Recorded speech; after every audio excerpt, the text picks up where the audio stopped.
Hello everyone, and welcome to the Otherweb. Our guest today is Tom Kemp, a Silicon Valley-based entrepreneur, angel investor, policy advisor, and author. His book on containing big tech is set to be released on August 22nd, so we decided to reach out to Tom and discuss his main thesis on how we can protect our civil rights, economy, and democracy in the age of big tech. Tom, welcome to the Otherweb. Thanks for having me on. Thank you for coming. So you wrote a book recently in which, at least in part, you're talking about big tech and the dangers it poses to society. Can you tell us a bit more about that? Sure. I wanted a book that was simple, but also a comprehensive look at the issues that big tech is bringing to our society, to our democracy, that you could literally just hand to your Uncle Larry or your average politician and say, here it is. And they can say, aha, I get it, without having to hand them, 500 articles and have them try to figure it out. Because I think one of the problems that actually works to big tech's advantage is that there's a lot of confusion about what the issues are, et cetera. The second thing is, based on my background doing both policy and being a tech entrepreneur, there's actually some simple solutions to some of these problems, which I provide in the book as well.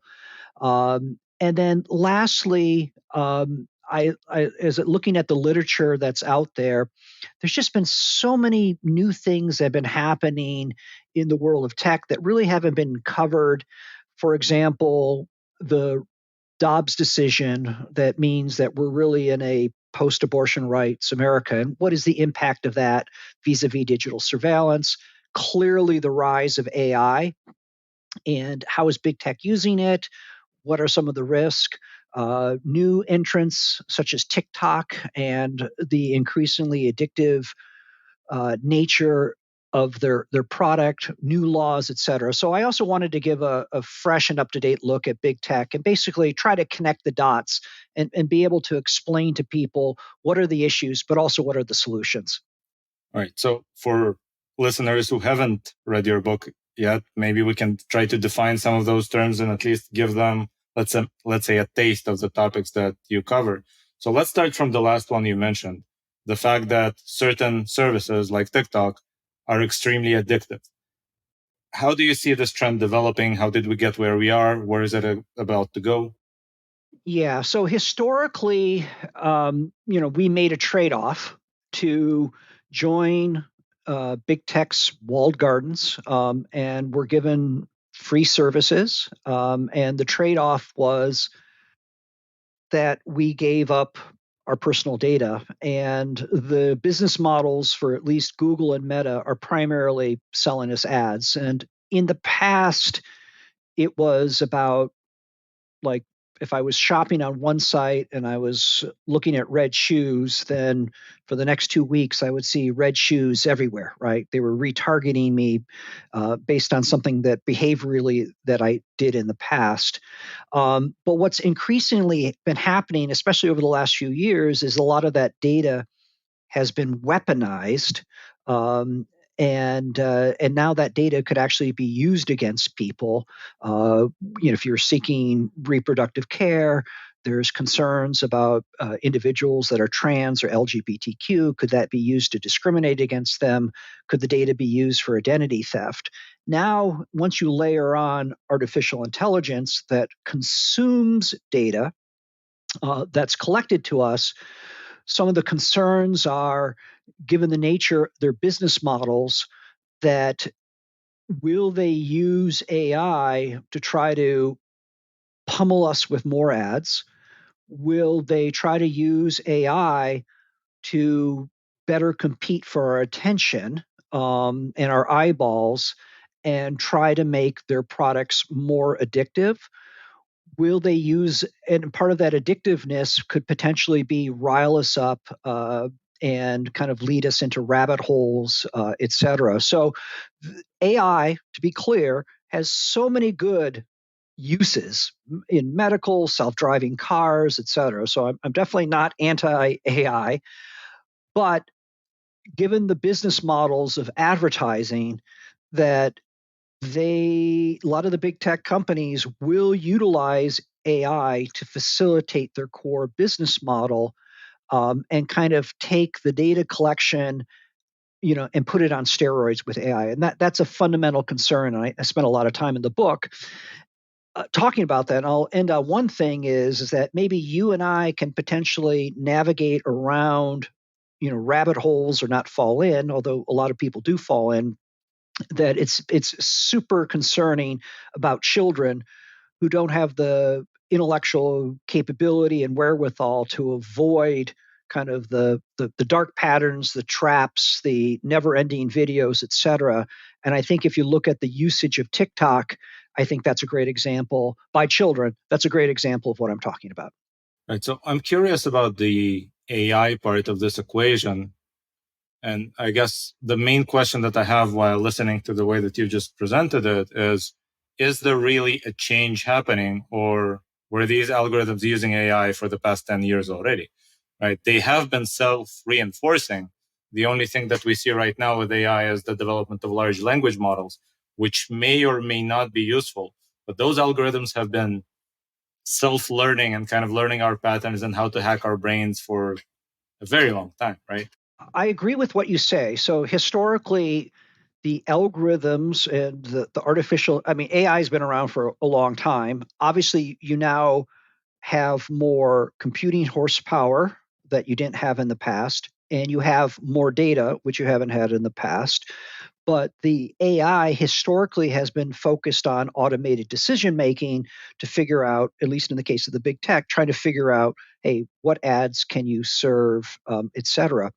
But now we've actually reached the point of generative AI where the advertising, they could actually generate the ads, be it images or text on the fly, that adds even additional power, or they can generate unique and distinct dark patterns that only you and I could see, that a researcher or a regulator would not be able to see as well. So it's the fact that we now have entered into the generative AI revolution that's occurring as a kind of the next wave after the historic automated decision making raises additional concerns, because there may be situations and scenarios where you or I, based on our personal data, will only experience something and can't be reproduced and replicated. And so it makes it even more powerful. So yes, we've had it in the past, but the ability to exploit this, is gone up a level, especially with the generative capabilities to do that on the fly, which they didn't have in the past. I see. So to use an analogy, until today, TikTok could only choose the hardest drug that it possibly can get me hooked on. And from today, they'll be able to create a designer drug just for me. Yeah, I think that that the ability to generate things based on your personal data that they know.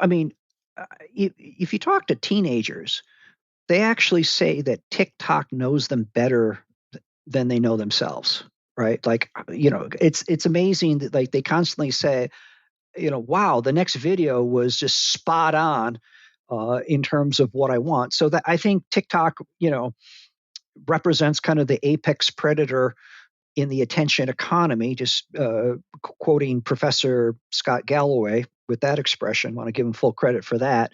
And I think they represent the best example of how AI has evolved over the last few years. And we certainly didn't have anything comparable to that a few years ago.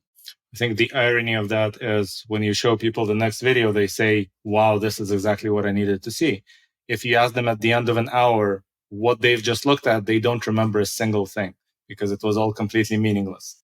Well, it's because take into account that the average TikTok is what, 25 people on average 25 seconds. And if you're on for an hour, that means that you've watched, 60, 80, 100 in an hour, right? So it's hard to remember, but it's the dopamine hit that keeps on happening. And again, I think that maybe you and I would be like, yeah, that was a waste of time. I was really tired after a long day of work. And so I kind of want to shut my brain down and have this entertainment. but I think kids have fewer guardrails. And so I think there's significant concern about autoplays that never stop. And there's been a lot of research and writings, including by the Wall Street Journal, where quickly that the videos, especially for children, get into drug use, pornography, etc. And then when you couple the fact that some of these social platforms allow adults to reach out to children. Now, changes have been made with some of these, but there's still issues in terms of the ability just inside the platform for adults and cyberbullying, et cetera. And then you mix that in with the addictive nature of what's happening. And basically, it's kind of a roach motel. You go in and you don't come out. Then it makes for a very toxic environment that maybe you and I can sidestep, but it's much more difficult for kids. All right. So if we take a step back from TikTok and try to explore the wider landscape, it seems like we still have Google and Facebook and Snapchat and several other companies that are perhaps slightly more benign, but perhaps not that much more benign because they have the same incentives ultimately. So how can we navigate this entire landscape, and how can we as a society try to change it for the better? Can we change the incentive somehow? Well, I think it first comes down to the fact that at least the 5 largest ones are monopolies, right? And so they've created walled gardens. Once you are in the walled gardens, they continuously collect your data, serve your ads, and they want to keep you in the garden, and they're using AI to keep you in the garden. The problem is it's hard to escape the garden. And one of the reasons why it's very hard to escape the garden is that these platforms lack core interoperability. So if I want to get off of Facebook, but unless all my friends leave en masse, I can't communicate with those that remain on Facebook. So I'm kind of stuck using Facebook. So it means there's actually less motivation for Facebook to innovate in areas like privacy and stop collecting as much data because we are so captive. Facebook had 5 breaches in 2019, like billions of records that were hacked. Of course, there was Cambridge Analytica. They apologized, but some of the same issues come up again. So it's kind of like, oh, we did this, we're so sorry. Another issue comes up. The other problem is that the big tech providers also provide marketplaces. This also includes Apple. I know Apple's much better when it comes to privacy, but they have a marketplace, right? And they provide the marketplace, but they also compete in the marketplace. So if you're a mobile app provider that charges for ebooks, you have to pay Google or Apple 30% if the consumer buys from the mobile app. But if Google or Apple offer that ebook, they don't have to pay the platform tax. So Google and Apple are able to offer a solution that is cheaper, so they don't have to compete on price. In the case of Amazon, they'll sit there and look at all the products that are selling really well from third parties, and then 2 weeks later, all of a sudden, there's an Amazon basic version of it there.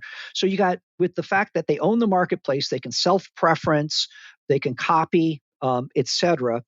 And what that means is that the core markets that big tech is in is that VCs don't want to fund any challengers. They become no-fly zones, et cetera. So the fundamental issue starts with the fact that they're monopolies, and if they're not being pushed by competitors to do more, and they're largely unregulated, we find ourselves in the situation where bad things happen with Meta, they apologize, and something comes up. And we'll continue to have the issues as it relates to digital surveillance and AI exasperated. As chair of the FTC, Lena Khan said that these companies are too big to care, right?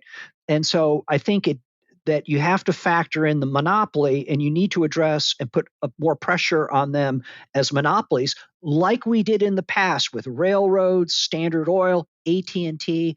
Hey, when AT&T was broken up, the telecommunication revolution happened. When Microsoft was told not to bundle the browser, Google came into being as well. So those are the type of things that need to first and foremost happen, is on the monopoly antitrust issues, and then that should facilitate the ability to then go and provide more competition and better regulate them as it relates to surveillance and AI.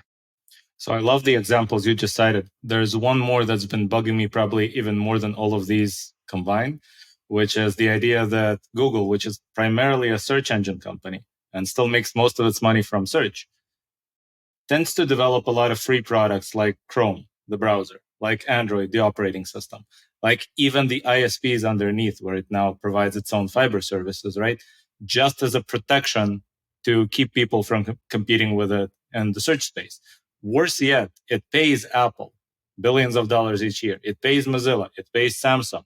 It pays essentially every other platform underneath to keep competitors out, because that means they don't have to actually make the search users more happy. They can try to squeeze as much advertising dollars per user or per search as possible as a result. They also not only own search, but they own the advertising ecosystem, that they provide the exchange, but they also provide the software for publishers and they provide the software for advertisers. And they are being sued because of that, because they are the pitcher, the batter, the umpire when it comes to digital advertising. And when they bought DoubleClick, they actually told the FTC that they would not combine the search engine, the consumer stuff with the advertising. But a few years after the acquisition, they've now merged that in. So they obviously have 4 billion users. Half the world's population uses a Google product. Google has, I think, 9 products that have over a billion users. This is unheard of, right? It took like General Motors 100 years to sell 500 million cars, 100 years, while Google took them 20 years or so to get 4 billion users, et cetera. So they've got this wealth of data inside their walled gardens, but because they own the advertising ecosystem that is outside of their walled gardens for third-party publishers and advertisers, et cetera, and they intermix that data, it provides a very strong competitive advantage that basically you're not going to, if you come up with a business plan to come up with a search engine, no one's going to fund you, right?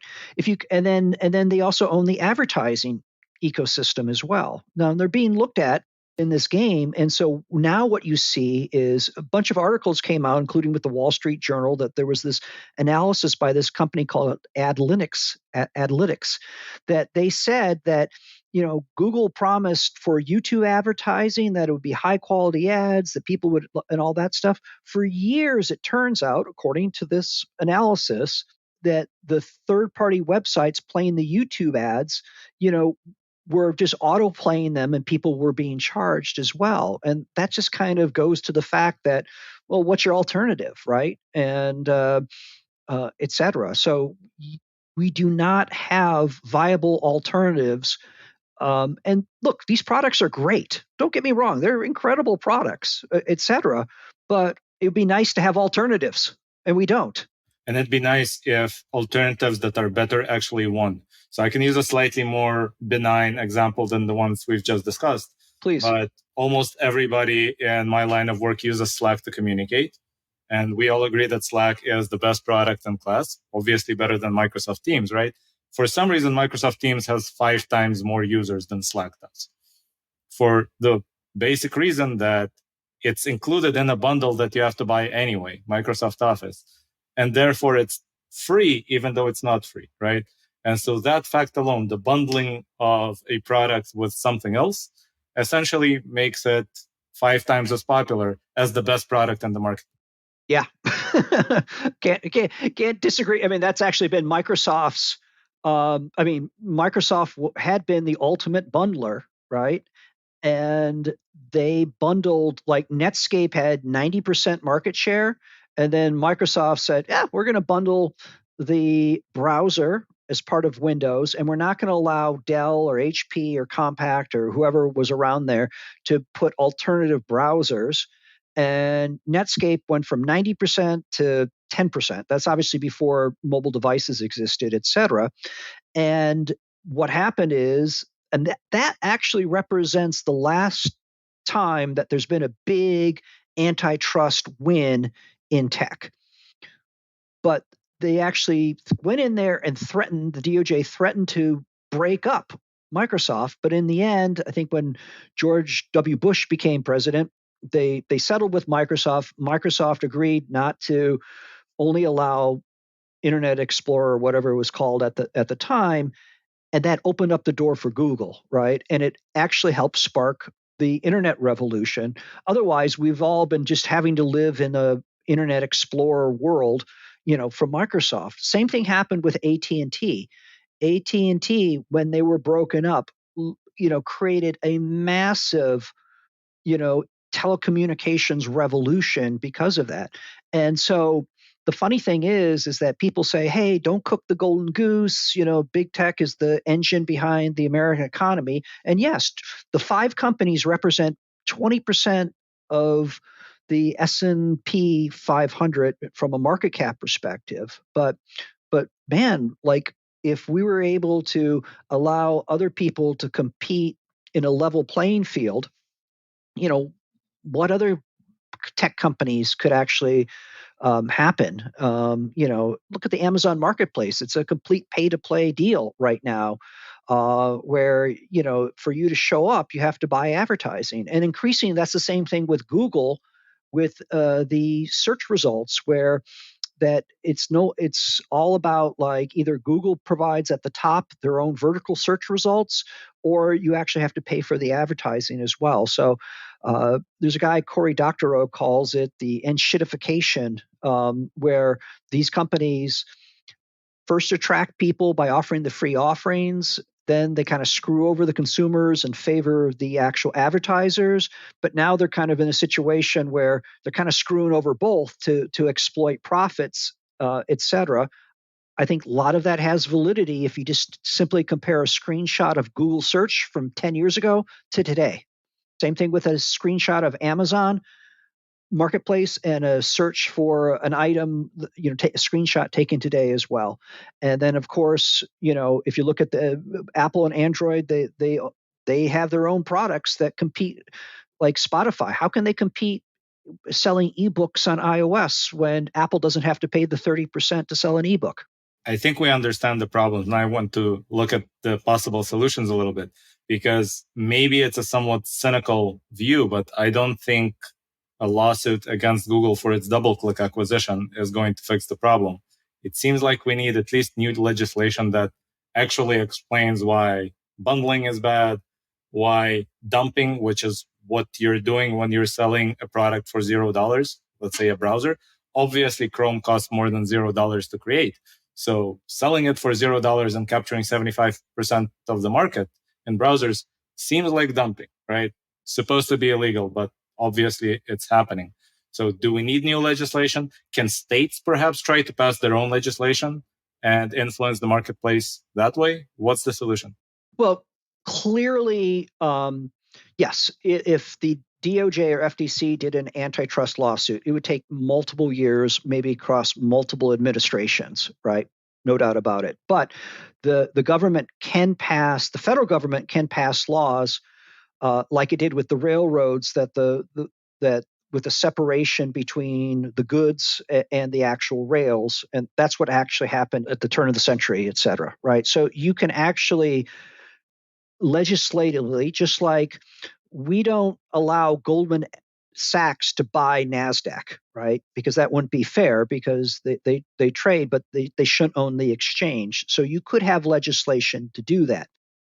So the first and foremost, you do, as I said before, you do need to address the competitiveness, but that doesn't mean you also should not move forward with, for example, a federal privacy law, right? And to me, yes, you need a federal privacy law. I worked on Prop 24 in California to upgrade. I spent 6 months of my life as a full-time volunteer making that happen, and I was basically the chief marketing officer of that campaign, and it passed. And now 10 states in total, with Oregon probably being the 11th, once the governor signs, now has state laws. But we do need a federal privacy law. But to me, there's two key things. that would really address. And it's very simple. The first thing that we need is we need mandatory support for opt-out signals, i.e., the global privacy control. The issue there is that if I was in Europe on vacation a couple of weeks ago, and it's like the cookie fatigue. Every website, cookie, and like if you want to configure, and eventually people just say, okay, yes, accept cookies. So that's crap, right? What you really need is the ability to have your browser or your mobile device send a signal that says, do not sell or share my data, don't collect sensitive information. And so I think only 2 of the state laws, require an opt-out signal. We do need that so we can get out of the whack-a-mole with cookies, and basically be able to flip a switch on our PC or Mac or our mobile device says, I'm opt-out, right? That addresses first-party data, people that we directly interact with. The other simple solution, and that would take consumers like 15 seconds to flip those switch, and that would seriously reduce the selling and sharing of personal data and the collection of sensitive personal information. The second resolution to this is that there's companies called data brokers that we don't have a direct relationship with. In effect, that represents third-party data, and they go out, they collect all this information about us, and they sell it, right? And so what I'm working on in California, I proposed this to my state senator. I co-authored the bill or co-drafted the bill, and it's Senate Bill 362. It passed the state Senate. It's called the California Delete Act. What that would do is it would provide a website where you register and you basically say, for all the data brokers that are registered with the state of California, delete my data. Take the consumer 30 seconds. They can hit the delete button. So between the simple fix to a lot of this surveillance issue is GPC and mandating the opt-out signal, and having a data broker clearinghouse equivalent to the FTC do not call registry, where that addresses the data brokers and the third parties, while GPC, the opt-out signal, deals with first. It would take a consumer a total of a minute to do both, and that would seriously reduce the flow of data, equivalent, actually at a 3 to 4 times scale of the reduction of data that has been seen when people start turning on Apple's app tracking transparency. 96% of people have turned that on, according to recent surveys, and that got to the point that just the announcement of that, Facebook said it's going to cost us $10 billion in advertising. So those are the type of things that I talk about in the book that are simple things that if we can get through, that could have significant, impact on reducing the surveillance of us. Do you mind if I play devil's advocate and try to poke at these ideas and see how well they stand Of course. up? All right, so let me start from the last one, the third-party data brokers. I'm trying to figure out how tech is different from the non-tech applications of the same principles, right? Right now, my data is being tracked and sold by companies like Experian or Equifax or TransUnion or Duns & Bradstreet because I have a business, right? And I have no way to tell them don't track me. I have no way to tell them forget this information about me. I don't want this to be known by anyone, right? And even to the extent that I could tell them not to track me, I wouldn't want to do that because that would preclude me from seeking out certain services, like taking out a loan. So isn't the online data problem fairly similar in that even if you could tell companies not to know this about you, maybe you would miss out on access to certain services that require you to share that data, which means you would essentially accept it anyway, even if you don't want to? Well, I'm living and breathing this right now with California Senate Bill 362, which is the California Delete Act. And we carefully define what is a data broker.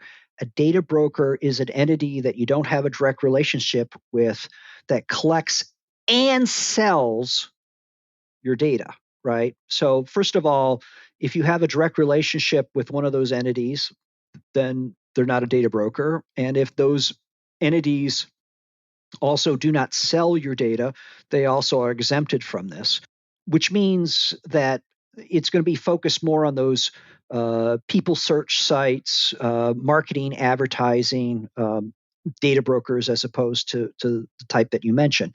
Furthermore, we explicitly call out entities that fall under the Fair Credit Reporting Act as well. So there are exemptions right there. There's further exemptions for fraud, et cetera. So you can craft a bill that exempts certain entities that are necessary to, get loans approved, et cetera. And so what we do with this bill is that it does require entities to register that meet the strict definition. And by the way, there's already an existing data broker registry, and there's 500 companies that have actually already registered. And we don't really change the definition of what a data broker is in this proposal. And then what we do is simply, and you can still then, under California, because you do have the right to say delete my data or do not sell or share my information. Those are California rights that you get with the CCPA amended by the CPRA. What we're doing is we're kind of providing a user interface on top of these two bills that allows a consumer to go in and they have to verify themselves, and then they put their email, their address down, et cetera, hit submit, and then it replicates the equivalent of them contacting the 500 registered data brokers to get their data deleted. And so that's an incredible time savings to consumers. Furthermore, it also addresses the fact that if these data brokers collect any net new information about us, that you don't have to replicate the going back and telling these 500 entities to delete the data as well.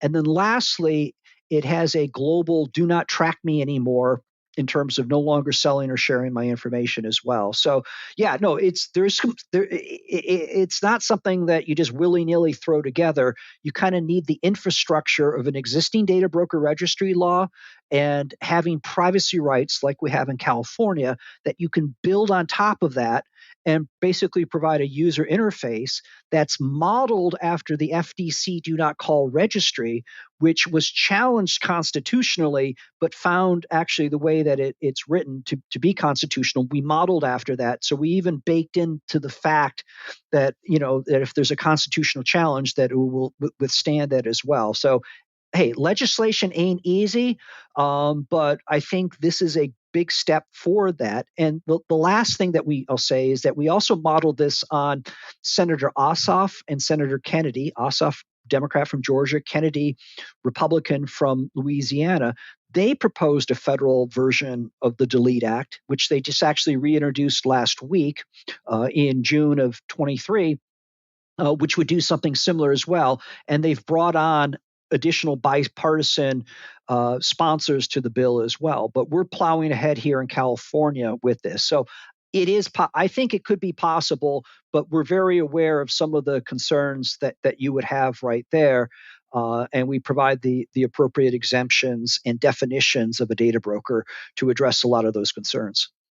So let me try to articulate that concern now in the opposite direction.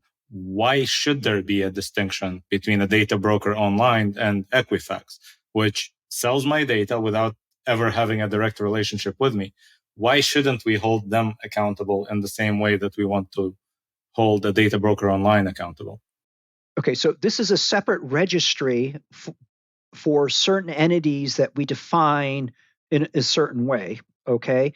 And what we're trying to do is provide a automated portal to get them to delete the data en masse without actually having to visit all of them. You still have the right in California for any business to be able to contact them directly and ask them to delete your information as well. So that doesn't preclude you from doing that.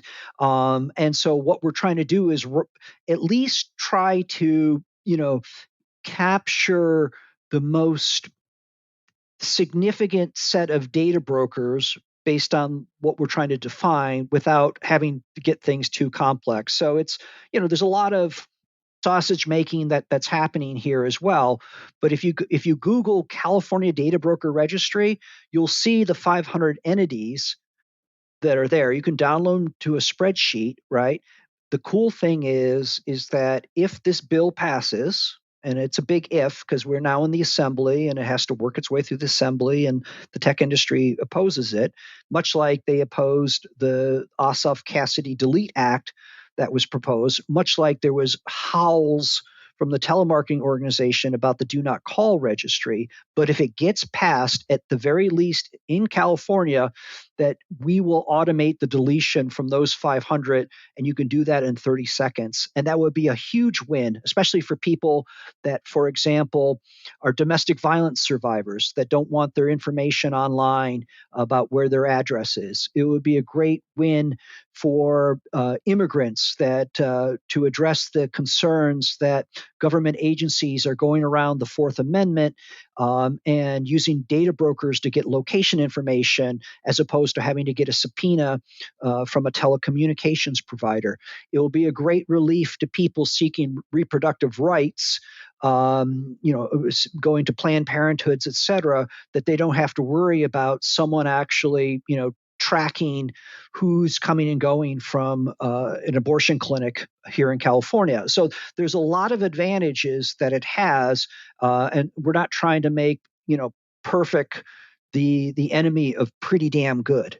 Right. Let me try to raise an objection that I'm sure Senators Ossoff and Kennedy hear a lot on the national level. Yes. Which is, I am sure the industry will be saying that passing this act is going to destroy a lot of business and probably reduce GDP as a result, right? Because online advertising is a $450 billion a year market.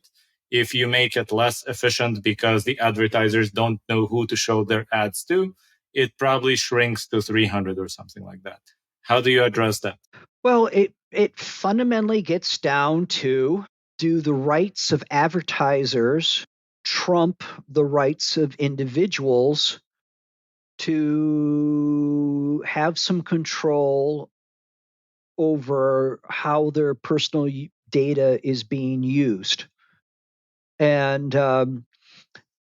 so I probably should have a better analogy, et cetera. But no doubt there's billions of dollars being made or has been made with vape pens and cigarettes, et cetera. But and you could argue that, boy, that the whole vaping industry would be impacted if you banned the sale of vaping to paraphernalia to minors. But you got to ask what's best for society, right? And what's best for the individuals. And again, my thesis that I talk about in the book is that in years past, this wasn't that big of a deal, right? Because it was really just about that annoying ad for the red shoes following you around the internet, right? But what's happened over the last 4 or 5 years, that this data is increasingly being weaponized against people. So say, for example, the advertising system that you could say, oh, I'd only want to serve ads to women or married people. That same advertising system could be used and was used by landlords to say, I don't want unmarried women with children to see the ads for my rental units. That's a real world example of it being used in a discriminatory way. Another real world example is the data from Facebook Messenger was subpoenaed in a case of a teenager getting an abortion in Nebraska, right? And then there was an issue of a gay priest being outed based on data from data brokers that someone was able to track that person, that gay priest visiting gay bars, and that person was outed, etc.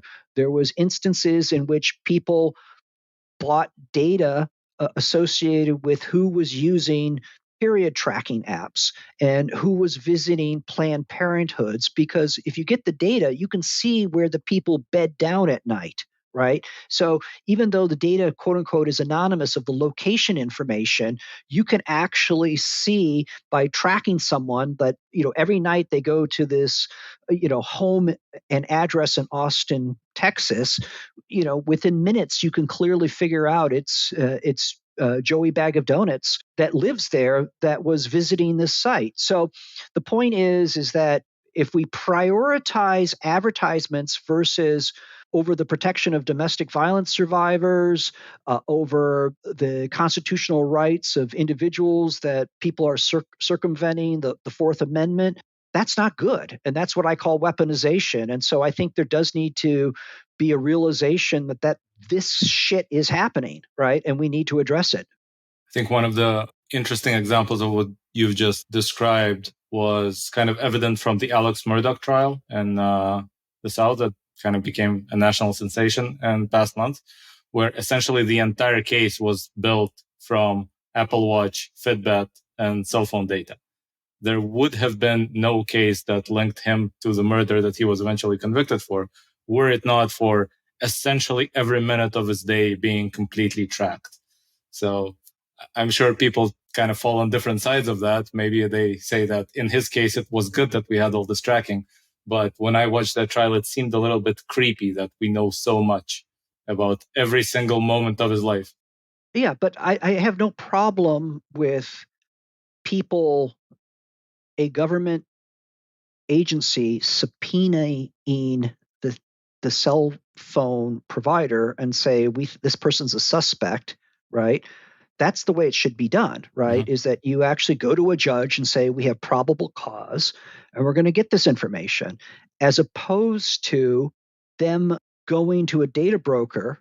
And take into account that some studies have shown that 50% of data from data brokers is wrong or incorrect, right? And so you wouldn't want a situation in which, what if the guy reset the phone and he had a different mobile advertising ID and they were tracking the wrong person, et cetera? I mean, so you can play it both ways, but at the end of the day, that I fundamentally believe that we should have rights as it relates to our privacy. And if you believe in that, then it flows from there that I should say, I don't want these people selling my data. I don't want people, I want to delete my data. I want to have the right to correction. These are all the fundamental things.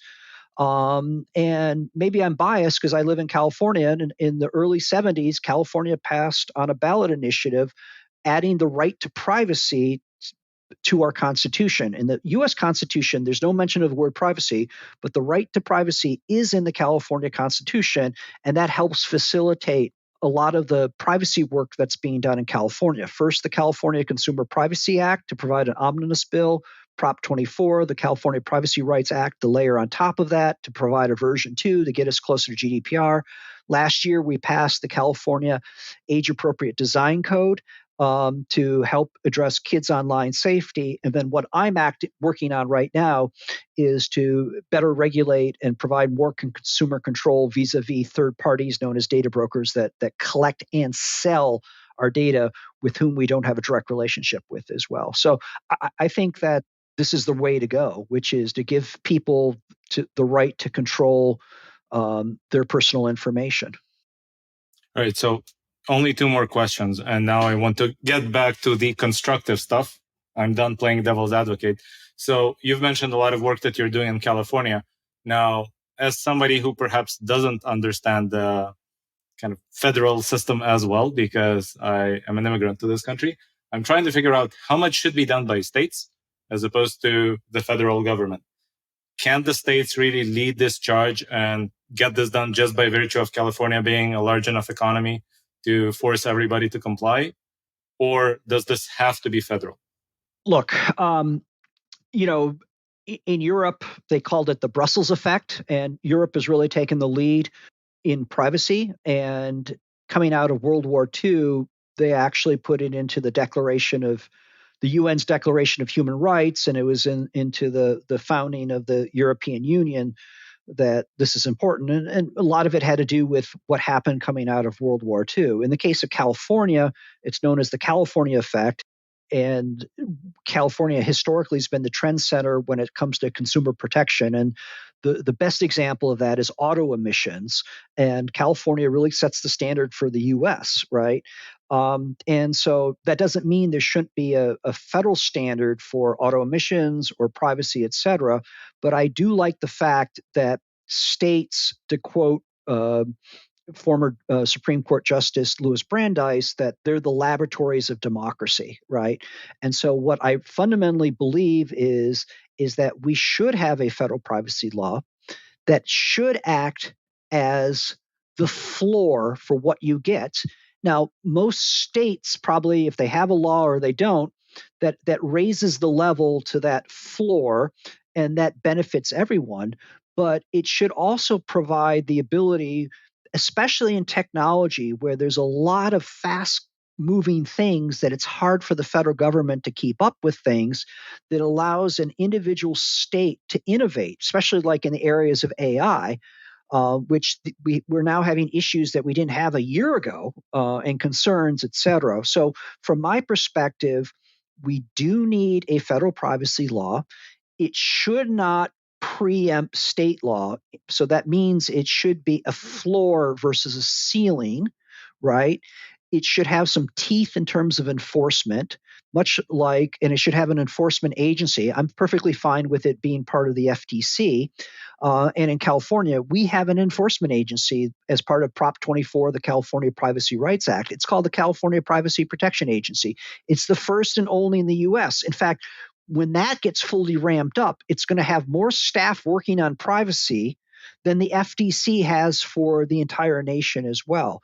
So I think we need to have a system that fulfills former Justice Brandeis's vision of the states acting as a laboratory for democracy, but we should have floor standards out there so that everyone in the United States, as opposed to California, will benefit. Now, the reality is there hasn't been that much action at a federal law, and so the states are taking the lead. And last year there was 5 states with privacy law. Texas signed HB4 a week or two ago. We're now at 10. The bill in Oregon is on the governor's desk. They will likely be 11th. And then we got Delaware. So we're pretty soon that, we're probably going to have, a fourth of the population, will be under a privacy law. And hopefully that will add further motivation for Washington to come out with a comprehensive federal that sets the floor. So this was a part of the reason I'm asking, because it seems like while California tends to be innovative in these particular topics, when it comes to big tech, it is somewhat conflicted in that it benefits a lot from big tech companies being successful. So perhaps it would actually be easier to pass some of these laws in states like Texas or Florida that are also large enough, but that are somewhat hostile to big tech for either political reasons or for just reasons of not benefiting enough from their success. Well, let me jump in here. So actually, California, I agree with you that the tech industry, again, the big tech players have 20% from a market cap perspective. 5 companies have 20% of the Standard & Poor's 500 overall value. I mean, we're talking about the biggest companies the world's ever seen, right? And everyone talks about GM, they talk about Standard Oil, et cetera, but they don't have the reach, they don't have the valuation, et cetera. So these are the biggest companies the world's ever seen. Obviously, they have very big lobbying capabilities. That being said, California also has a system of direct democracy, which is the proposition system. And what happened was in 2020, that a gentleman by the name of Alistair McTaggart, who actually was a real estate guy, but he was really concerned about privacy, what he read, he actually in 2018 put together a proposition called the California Consumer Privacy Act, and he was going to put it on the ballot. The tech community, was going to fight it. Then Cambridge Analytica occurred.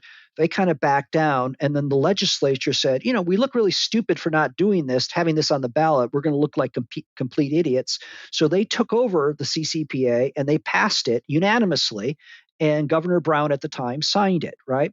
But then the very next year, what happened was was that the tech industry started watering it down. They got in there, we're going to kill it, we're going to do this, we're going to do this, etc. So what Alistair did was said, screw it. I'm going to do a ballot initiative, which was Prop 24 in the 2020 campaign. I met Alistair. I joined as a full-time volunteer, worked for 6 months. And what CPRA did was it made the law a floor versus ceiling, meaning that the privacy law could not be watered down. So first and foremost, it said, you guys can't water it down, right? Which was very innovative, right? And that was the first thing that it did. It also added the privacy agency, and it added some additional things to make California privacy law further on par with GDPR. So I actually differ with you in that in states such as California that have a direct democracy, i.e. a proposition, you can potentially get around the influence of large industry right there. And California is now the fourth largest economy in the world, and it has significant influence and impact, what's happening more so than a Florida or a Texas would have. All right. So last question, I like to end on a hopeful note. So if everything that you envision comes to pass, what will the internet look like, or what will the tech landscape look like in 5 years?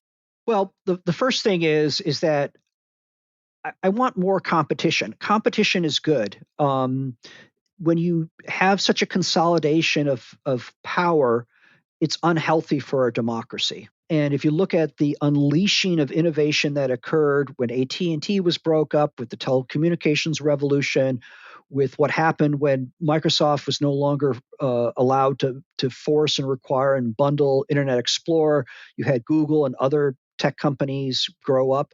I think if there's an opportunity to loosen the reins, for the monopolist, that it's going to, instead of having dead zones and no-fly zones for entrepreneurs, that you will have people that will have innovative ideas that can better compete. And so we'll have a flourishing of competition out there, right? And and one area that you can do is say stop self-preferencing.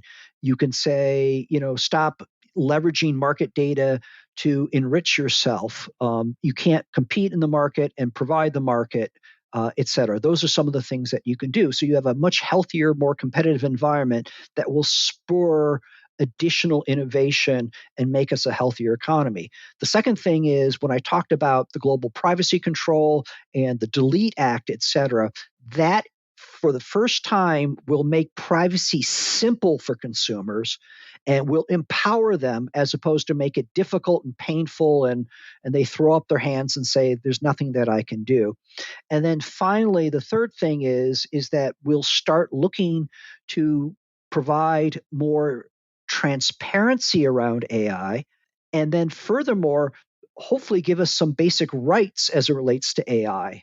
Okay, for example, the right to object to automated decision making, right? Because now, if you get rejected for a loan or whatever, and it's done all by the computer, so to speak, you don't have there's no way. But if you can say, wait a minute, I object to this, and so there needs to be some human intervention associated with this to tell me why my loan was rejected, I think that makes for a fairer, more equitable world out there, as we continuously rely on AI for automated decision making as well. So I think what you'll have is less discrimination, and as I mentioned before, more control of your personal data and more innovation.